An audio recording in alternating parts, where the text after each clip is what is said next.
नमस्कार मंडळी, रामेश्वरी येरमे यूट्यूब चॅनलमध्ये आपणा सर्वांचं स्वागत आहे। आचारसंहितेमुळे कंत्राटी शिक्षक भरतीची प्रक्रिया थांबविण्यात आली होती, परंतु आता ही प्रक्रिया पुन्हा सुरू झालेली आहे।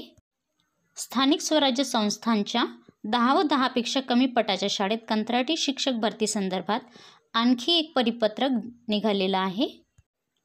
तर कोणत्या जिल्ह्याच्या कंत्राटी शिक्षक भरती संदर्भात हे परिपत्रक आहे, अर्ज करण्याची मुदत काय आहे, या संदर्भात आजच्या व्हिडिओमध्ये आज आपण माहिती बघणार आहोत। तत्पूर्वी आपण जर माझ्या चॅनलवर नवीन असाल तर चॅनलला सबस्क्राइब करा।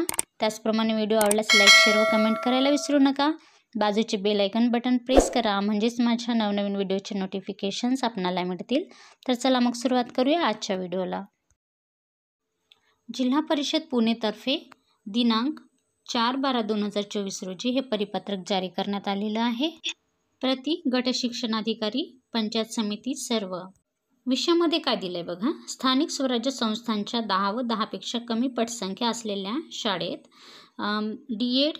बी.एड. अर्हताधारक बेरोजगार उमेदवार यांना कंत्राटी तत्वावर नियुक्त करण्याबाबत दिनांक 23 सप्टेंबर 2024 चा संदर्भ देण्यात आलेला आहे। उपरोक्त विषयान्वये संदर्भीय शासन निर्णयानुसार स्थानिक स्वराज्य संस्थांच्या 10 व 10 पेक्षा कमी पटसंख्या असलेल्या शाळेत डी.एड. बी.एड. अर्हताधारक बेरोजगार उमेदवार यांना कंत्राटी तत्वावर नियुक्त करण्याबाबत कळविण्यात आलेले आहे। त्या अनुषंगाने पुणे जिल्ह्यातील तालुक्यामध्ये कंत्राटी शिक्षक नियुक्ती करणे कामी सोबत दिलेल्या